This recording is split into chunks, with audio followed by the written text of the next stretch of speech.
So we've got Everton are no longer top of the league. They're no longer the hot talk of the Prem. They fell victim to a 2-1 defeat at St James's Park to Steve Bruce's Bastards.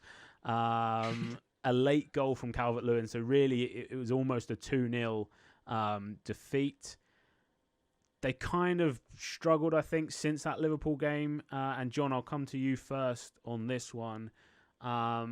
Is this just a blip in what is going to still be a season to remember? Or are they kind of slipping back into their natural position in the Premier League, which is kind of a top mid-table team? I think it's a blip.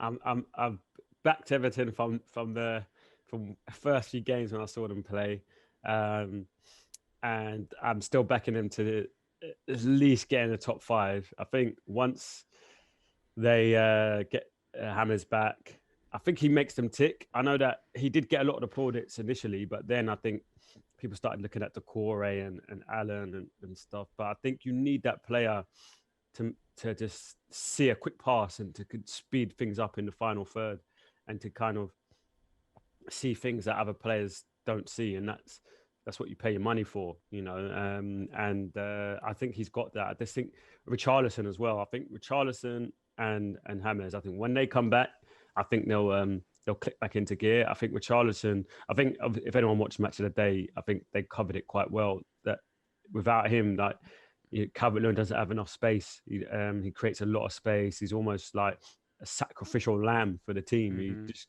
runs all the channels and creates space for other people. And I think once he's back, I think they just look more dynamic with him in the team. And I think they got United next. I think that might be a tricky one. You know, no matter what we say about United, they're not.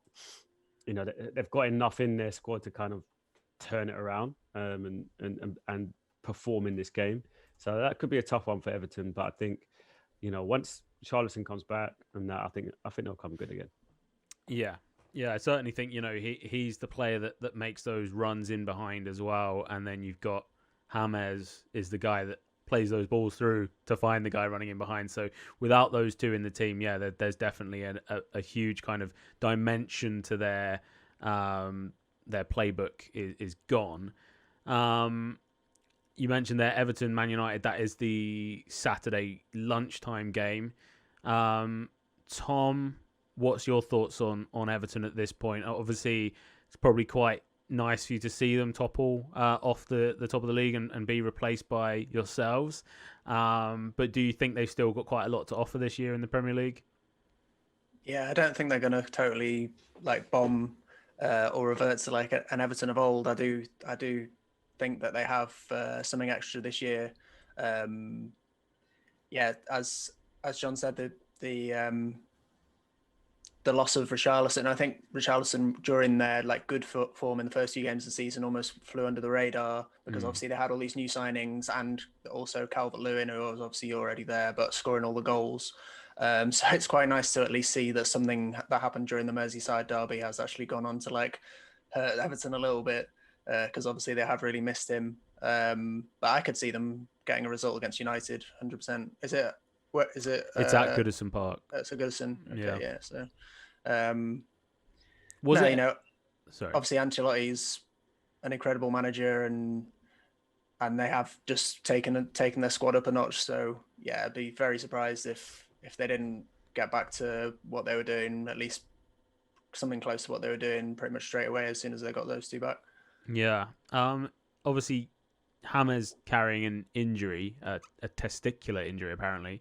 Was it ever confirmed that was a result of that Van Dijk challenge at the start of the derby, or did that aggravate a long ongoing injury, or what? Because I know Ancelotti had made comments about the fact that he had sustained the injury during that game.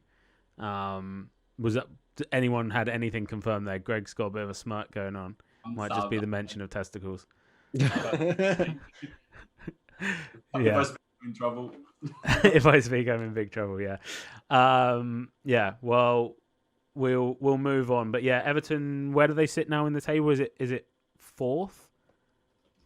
Obviously, be behind Liverpool and Spurs. I'm just looking up the table. Everton, Third. So Everton on 13 points, the same as Wolves and Southampton. Southampton, I think, are getting a rough ride on the BTF podcast because we're not talking about them much, but they are. Would we? They deserve they deserve as much coverage at the moment as Everton. They've been superb.